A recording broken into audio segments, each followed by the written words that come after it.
Right. Thanks very much, Janine and Lalanath. It really is a pleasure as well as really an honor to be here with this group. On a personal level, I've been working around issues connected with the bank, multilateral development banks and human rights for, I can now say, decades. I don't know whether my age actually projects onto your screens, but my interest is deep. And my fascination in the work of IAMs, really from the inspection panel to the present, is an abiding one.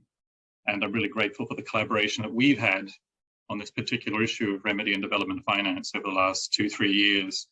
Particular shout out to inspection panel, to CAO, to MISI, to Lalanath, the colleagues at Green Climate Fund, Victoria when at MISI, as well as IPAM, for the various, and the Africa Development Bank for hosting our discussion in Abidjan in June 2019. It's really a large group, and I've missed others. It's really a large group of collaborators that I find on this call, and I just want to really thank you all for really helping move this agenda in your own areas, as well as feeding our work with ideas and inspiration, which we hope to work with in the months and years ahead with you in getting traction on. Maybe a couple of quick words on the report. Maybe not all of you perhaps are as familiar with it as some others, and then I'll quickly spin to where these criteria in Annex 2 come from. As Janine mentioned, the UN Guiding Principles on Business and Human Rights. I won't say a lot on the report. It addresses remedy and development finance broadly, and IAMs as one part of that picture. We had a long toing and froing about where to situate IAMs in the context of DFI's roles in remedy, and that's the main focus of inquiry in the report. And we ended up talking about IAM's roles as in this part of the report dealing with enabling remedy, because we just felt that that was, intuitively sensible and people would relate to that idea. The connection with remedy is one theme that really runs strongly throughout the report, and I note that's in CAO's policy review and Africa Development IAM's policy review, that connection with making sure the processes lead to remedy, as is there. It's strong and visible, and that's a constant theme through the report. And IAMs feature in other ways throughout, but it's really in Annex 2, this self-assessment tool that was the focus of conversation today, and was the focus of dedicated consultations towards the end of this project with many of you. And it comes from the UN Guiding Principles on Business and Human Rights. We didn't make up these criteria. We simply used criteria that were already in use in the private sector and which have been the subject of years of consultation by my colleagues in Geneva in the business and human rights area, with corporations at the country level and globally as well, dating really back to years 2010-11 when the guiding principles were just being finalized. And I won't dwell at length. We can touch on some details during the conversation, but broadly, as you've seen, the criteria are 8 in Guiding Principle 31. They are legitimacy, involves looking at independence and trust really as a critical criterion. Accessibility, the obvious meaning of accessibility, a mechanism being known and being able to be used without unfair barriers to access. Predictability, clear time frames, the process and possible outcomes are clear to users. Equitability, that's looking at principally due process and critically leveling the playing field so that claimants can participate effectively in the mechanism. Transparency, rights compatibility, there's quite a bit of discussion about that, but it's mainly a focus on ensuring that outcomes fall with internationally recognized rights. But we also include a process element in the way that we approach it in Annex 2, and a source of continuous learning. That goes to not only the IAM, but also critically the institution, the parent institution, to ensure that the processes feed back into improvements in policy and processes. And based on engagement and dialogue. We didn't take everything as a given from the guiding principles because of some of the uniqueness in IAM's structure, functions, and processes. And I think one example of that adaptation to IAMs is that last criterion on on engagement and dialogue. In the guiding principles, that criterion is expressed to be related uniquely to operational level grievance mechanisms, GRMs. But in adapting that, one of the obvious pieces that we needed to address was compliance reviews. Operational level grievance mechanisms, generally speaking, are focused on problem-solving, mediation type roles. And so bringing in these other functions of IAMs we thought was important in sort of making that criterion have meaning in the context in which you work. So what are the objectives? What do we hope to achieve? It's partly been said already. I think I couldn't put it better than Janine just did. We see it as principally a self-assessment tool, so to be used by IAMs for their own purposes. We note that some of the IAMs already apply similar criteria or principles in the policies. So the CAO is an example of that. But there are one or two others. When we were surveying what the IAM's policies currently said, we noted commonality among certain principles that guided operations. And so we took comfort from the fact that this type of analysis, which is broader, I think, than probably most IAMs currently apply, at least to our knowledge. I'd be keen to hear feedback on that. But we took comfort in the fact that there was already some resonance in terms of existing thinking and approaches to self-assessment.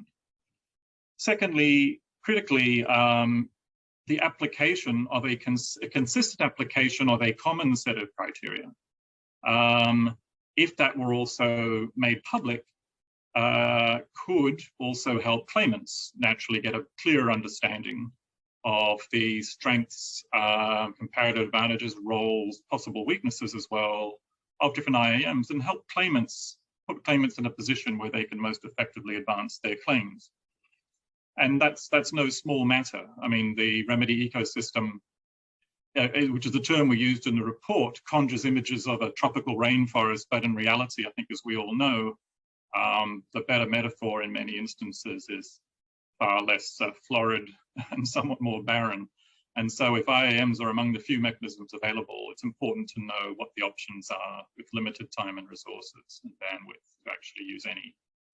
And so that's a critical function as we see it of this tool. And thirdly, and it might seem a little abstract, but I guess for the lawyers in the room, and for immediate purposes, I guess, institutions based in Europe, there is an emerging case law on immunities of international organizations and the role of alternative recourse mechanisms in that regard, which tends toward the proposition that if a bank has an adequate mechanism to receive complaints and those complaints and that mechanism is effective, that is an argument for upholding the bank's immunities in the event of claims arising from social and economic harms. So there's also that sort of, it's a little defensive in orientation. I wouldn't want to put too much into that. I think, it's not a big deal, I think, at the moment. It's sometimes, I think, portrayed that way, but the likelihood of successful claims against banks, I think the track record has shown, is somewhat limited. Lender liability regimes are pretty restrictive, so I wouldn't want to make too much out of that. But I thought it's a point worth making as well. I think maybe going down the track that this is an interesting angle also to bear in mind about how the consistent application of common criteria anchored in, this set of criteria which enjoys some level of international imprimatur could be beneficial from that point of view as well.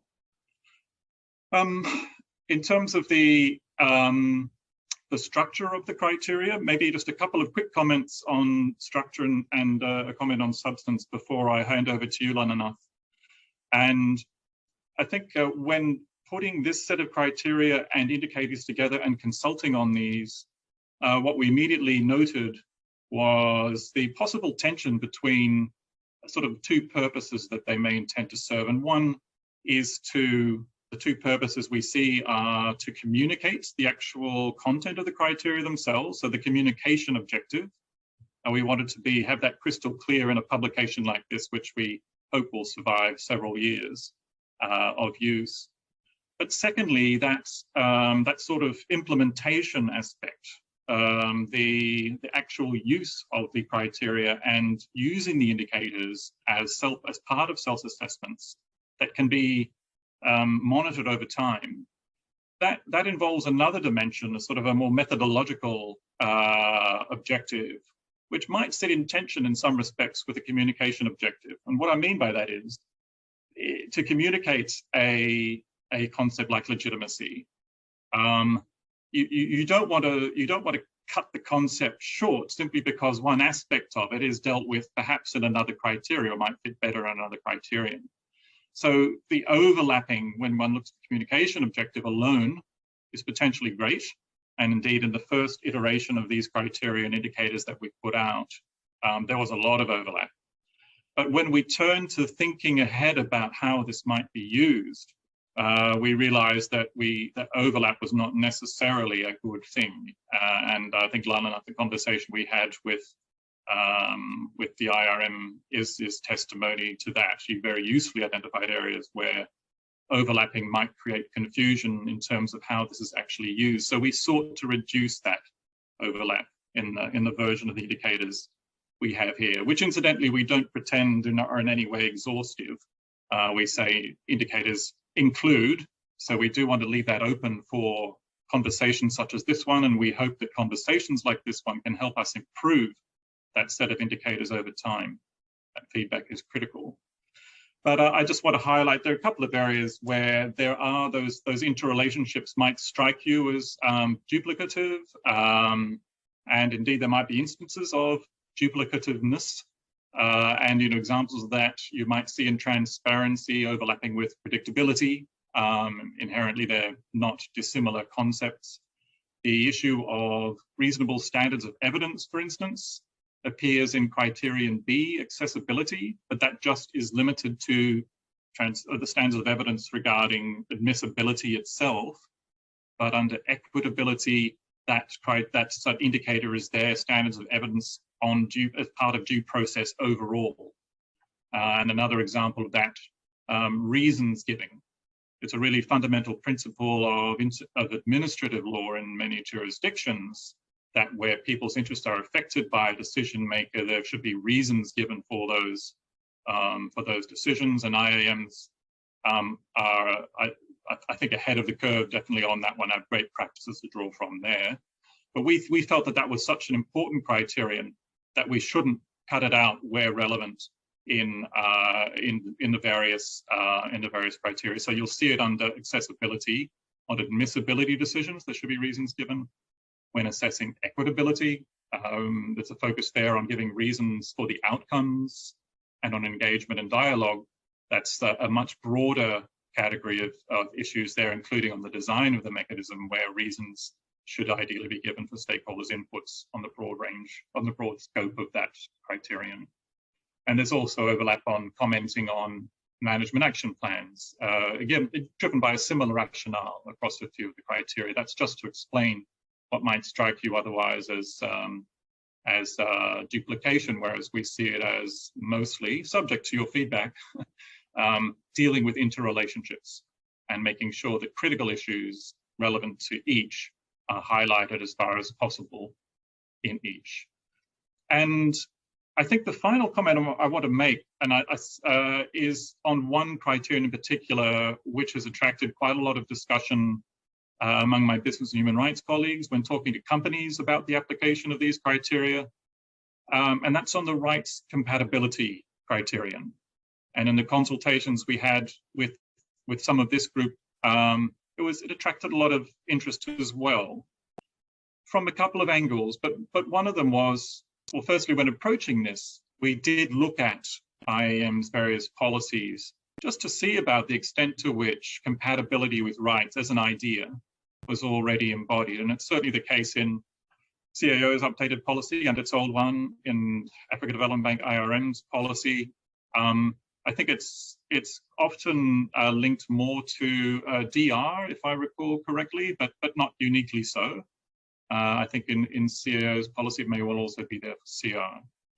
And it's not self-evident what that implies. And I really am keen to get feedback on this criterion in particular. The intention behind that in the UN Guiding Principles on Human Rights and the way that our office is talking to companies about this is that when looking at the various processes of accountability mechanisms, one takes into account international human rights standards and what they bring in a few respects. Firstly, on the issue of remedy, under international human rights standards, there are certain qualitative criteria that should guide one's understanding of remedy.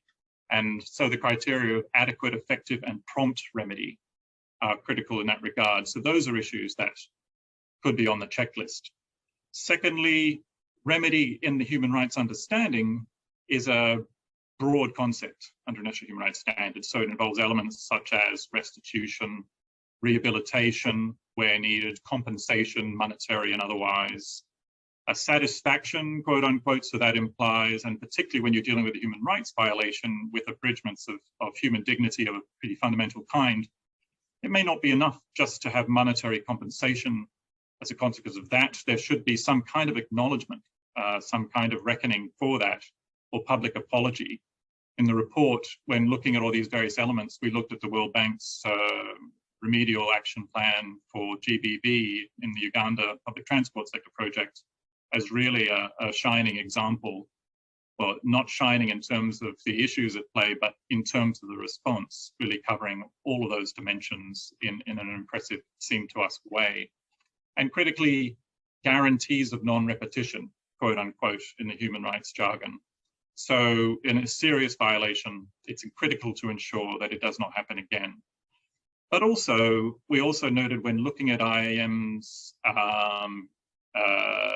decisions and recommendations, in some cases we sensed there was too much of a focus on addressing or the guarantees of non-repetition, so avoiding future harms. In other words, decisions and recommendations that just dwell on policy reform, procedural reforms, without actual redress to complainants.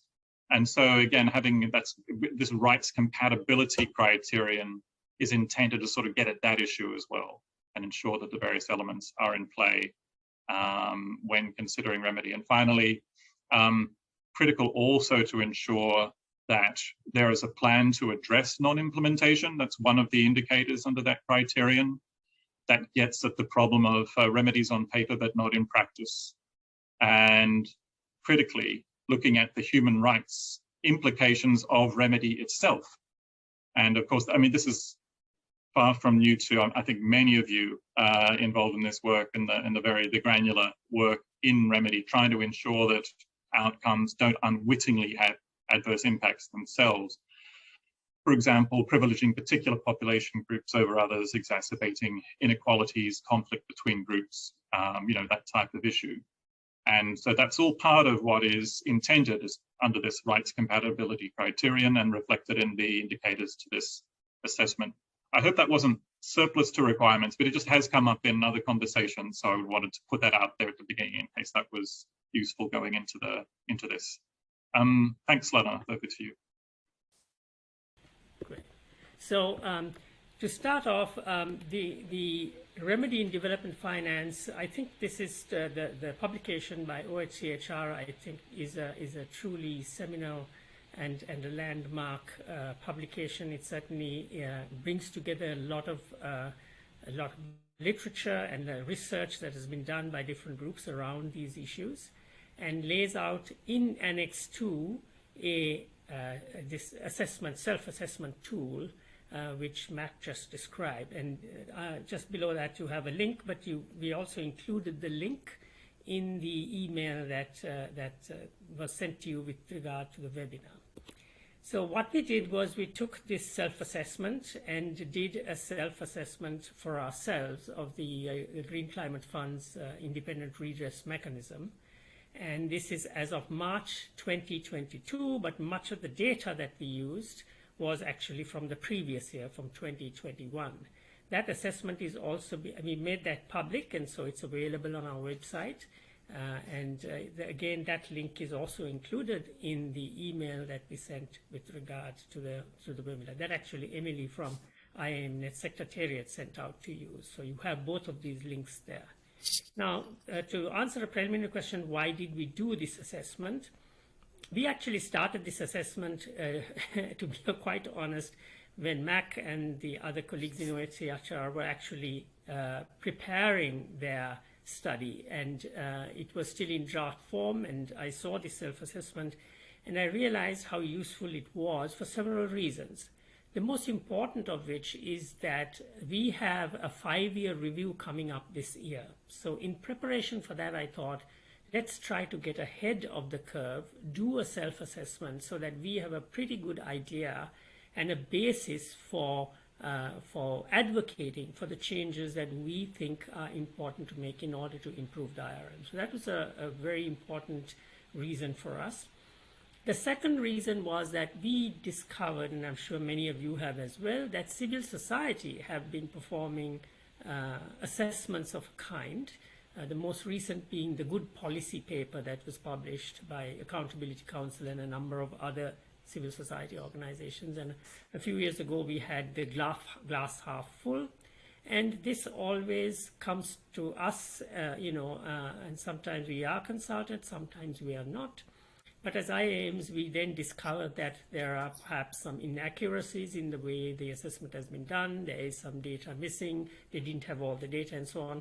So I thought to myself, all of our team actually, that it might be a good idea to be able to do this self-assessment so that we get ahead of the curve on that front as well. And we actually provide information before civil society can actually begin to judge us. And this is in no way to discourage civil society, but to say that these were some of the reasons. And then the last, but not least, is there are many things that we as IAMs can improve without any changes to our mandates and just by way of practices. And I think the assessment has told us that there are several areas in which we can improve. So there are many uses to this.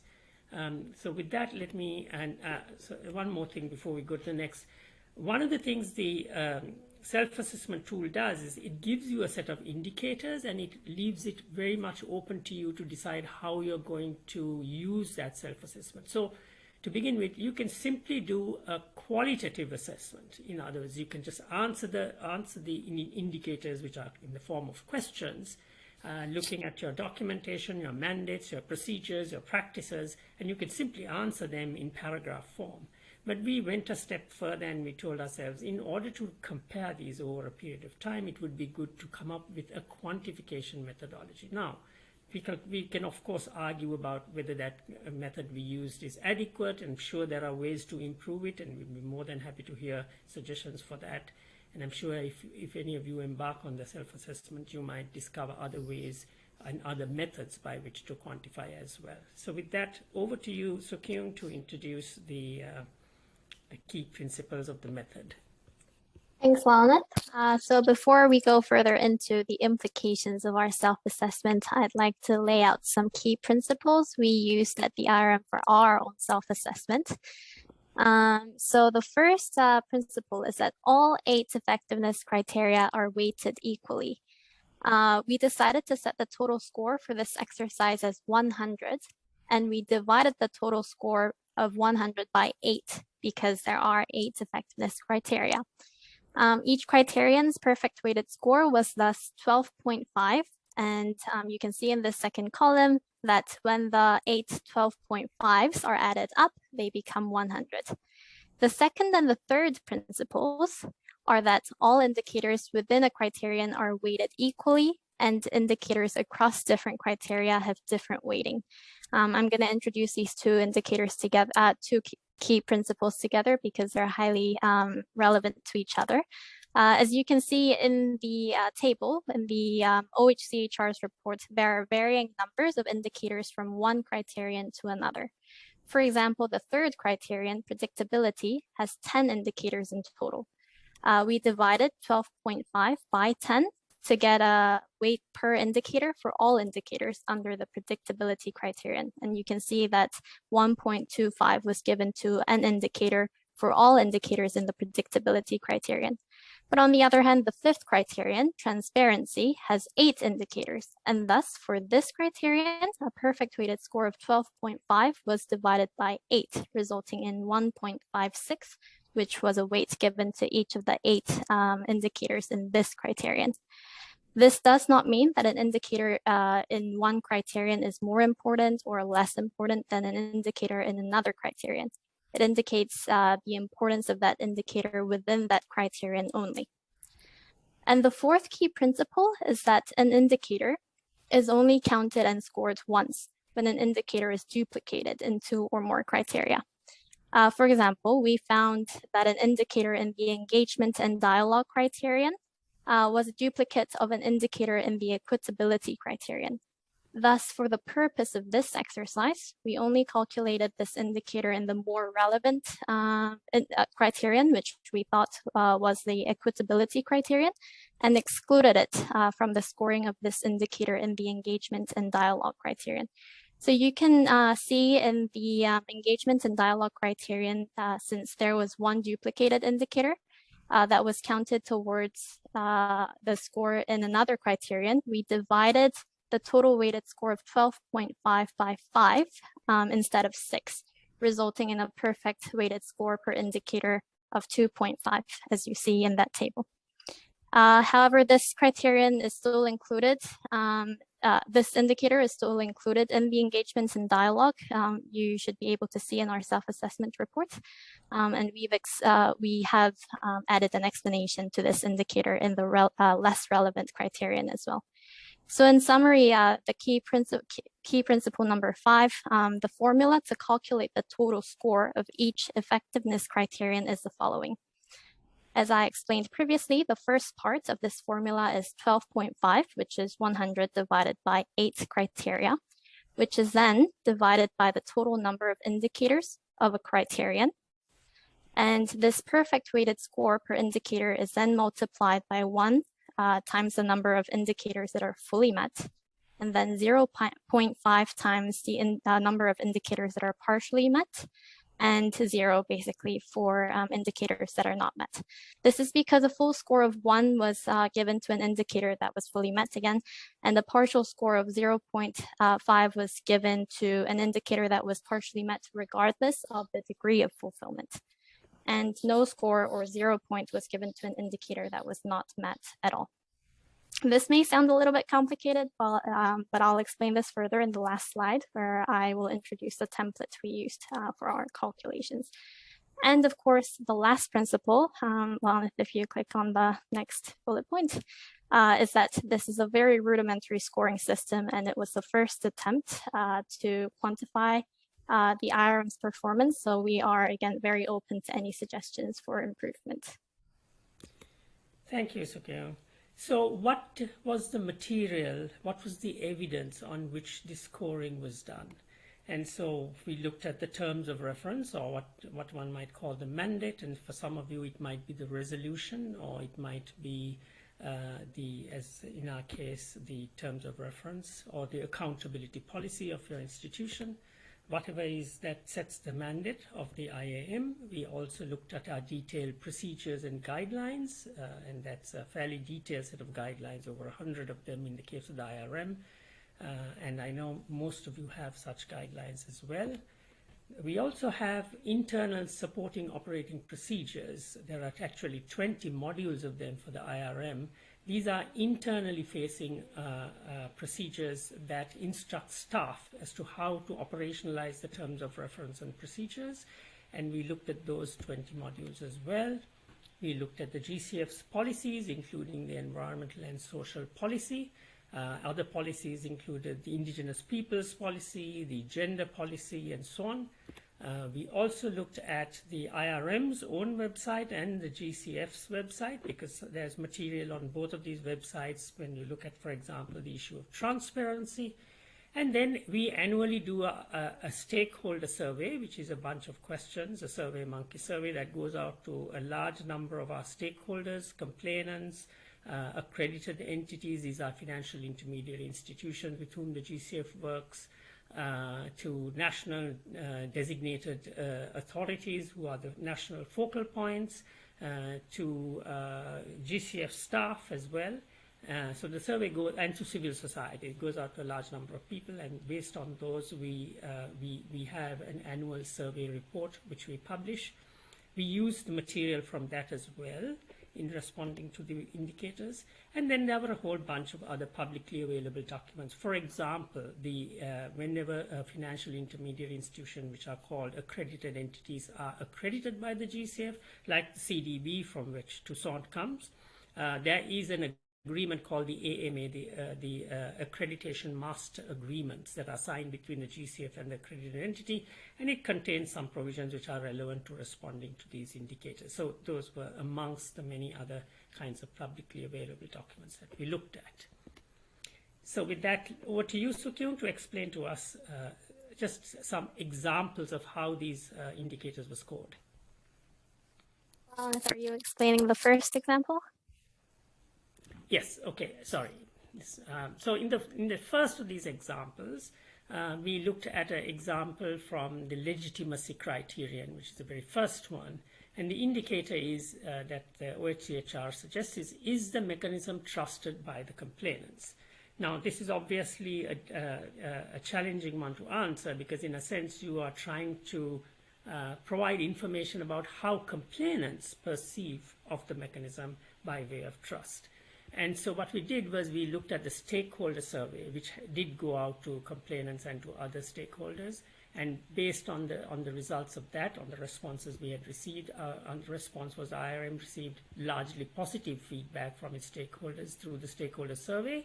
There were, of course, some suggestions for improvements, maybe one or two critiques as well in that. And so we gave ourselves a partial score, in others a 50% mark, not 100%. And so the weighting then comes out at 1.04, and then the weighted score for this particular indicator was 0.58, just as an example of one of the legitimacy indicators. And then the second example that I'm about to talk about uses the IRM's procedures and guidelines as proof that an indicator has been fully met. One of the indicators in the accessibility criterion asks the following: are complainants free from any categorical requirement to exhaust remedial avenues with the client, grievance redress mechanisms, and or the development finance institution? And the explanation we gave to this was based on paragraph 84 of our own procedures and guidelines. It says, there was such a clause in some of the early accreditation master agreements, the AMAs, but they're being removed from 2021 during re-accreditation, but otherwise there is no such requirement. Complainants are not required to exhaust remedial avenues with the GCF Secretariat, the accredited entities, or the grievance redress mechanisms of the accredited entities before bringing a complaint to the IRM.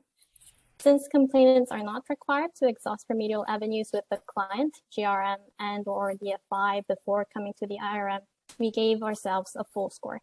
As each indicator was given a weight of 1.14 in the accessibility criterion, the total score came to 1.14. Similarly, in the next example, this one is relevant to the GCF's environmental and social policy, or the ESP in short. And one of the indicators in the rights compatibility criterion asks the following: do IAMs take international human rights law into account in compliance reviews as relevant to the country, project, or and issues involved? Again, we gave this indicator a full score in accordance with the following explanation. Since the GCF's environmental and social policy establishes an international human rights standard, the IRM will consider international human rights law when such issues are raised in a compliance review and thus relevant to that country, project, or program. Since the weight per indicator for the rights compatibility criterion was 0.96, a full weighted score of 0.96 was given to this indicator. And then, thank you, Elena. In summary, out of 100, the total score for this exercise, the IRM received 80.74. You can see on the slide the scores that the IRM received in relation to each of the 8 criteria. It received a full score of 12.5 in the predictability criterion, and continuous learning criterion received the lowest score. Predictability scored high mainly because of the IRM's continuous efforts to inform the complainants of the entire complaints handling process. The IRM tries to manage the complainant's expectations by clarifying the kinds of remedies that can result from our processes. And in addition, some key documents outlining the IRM's procedures, such as the procedures and guidelines of the IRM, are available to the public through the IRM's website. And the continuous learning criterion scored the lowest on the IRM score sheet, and it's mainly because this learning should take place by both the mechanism and also the parent institution. The GCF is a relatively young institution, and the evidence of continuous learning is still quite weak. And also for the IRM, it hasn't had enough cases to justify that it's performing well in terms of this criterion on continuous learning. And it's expected that the IRM and the GCF build more institutional experience. As the IRM and the GCF build more institutional experience, they'll learn how to continuously learn from each other and share these learnings and lessons with other stakeholders. Moving on to the next slide, we're going straight into the conclusion. And Laneth explained a little bit of this in the introduction slides, but through the self-assessment exercise, we learned that the self-assessment tool allows an assessment of a mechanism's performance against quantifiable data. Since we could quantify our performance, it was easy for us to identify areas for improvement. This will also allow us to conduct the self-assessment periodically. The IRM is thinking of doing this annually, and help us identify the trend of the IRM's improvement on an annual basis. And as I said, we found the self-assessment tool makes it easier for a mechanism to identify areas for improvement and take action accordingly. For example, if you click once again, Lana, we felt that the IRM should continue to communicate effectively with its stakeholders and consider the potential barriers that certain complainants may face when accessing the IRM. Specific strategies for other marginalized groups, such as differently abled people, can be useful in that regard. We also found out that the IRM should conduct more frequent self-reflection and more active learnings from its own experiences and also from other mechanisms, such as yourselves, to expand its institutional knowledge. And then last but not least, we learned that the IRM should collaborate with the GCF management to ensure that information is available to potential complainants during the design phases, and to ensure that the project affected people are made aware of the IRM and the accredited entities' grievance redress mechanisms. Great. So what is this? What is the way in which this self-assessment kind of presented itself to us at the end of this exercise? It was a bit like going to the doctor with a stomachache, and the doctor would take your vitals and check your heart and your lungs and so on, and ask you for a history, and then do a kind of a diagnosis, an immediate diagnosis. This may not be the ultimate diagnosis, because what the doctor is trying to do at this point is to narrow down the issues or the diseases that you may be suffering from, given what has been revealed in this preliminary examination. That might then result in some further tests. You might then have to do some blood tests and maybe a CT scan or an X-ray. And then at that point, the doctor is in a much better position to treat the disease. And what this tells us is that this self-assessment is kind of certainly fulfills that first phase of initial steps to be able to identify what your gaps might be. But in some of these indicators, you may then have to do some further diagnostics, do some further deeper research, in order to actually discover and come up with the best way in which to fill those gaps, to bridge those gaps that you might have identified. Some caveats before we end. Not all the indicators in the world, of course, can give a comprehensive picture of the functioning of a grievance mechanism, not even when all of the indicators receive a full score. So, for example, in predictability, we did receive a full score, but as Soo Keung said, there are still aspects of that criterion that we think we can improve. This also, of course, means that the 8 effectiveness criteria we know are very, as Max said, very closely linked.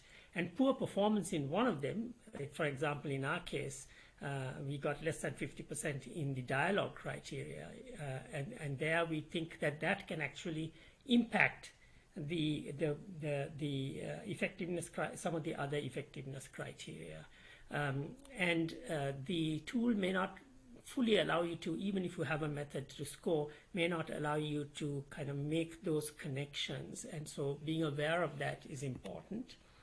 There's always room for improvement in all of the 8 criteria. And as I said earlier, and IIMs should, of course, can add their own indicators to keep striving for more. This is also where the sharing of experiences between IIMs can serve an extremely important role. And so we think that if any of the other IIMs decide to use this tool, there'll be a lot of learning that we can do from each other. Maybe you use a different method, maybe you will introduce some extra indicators, and we can all learn from that. So this is our last slide, and in this slide, I would like to introduce the scoring template that we produced and used for our self-assessment. You can also use this to do a quick self-assessment of your mechanism. We'll share the link later in the chat.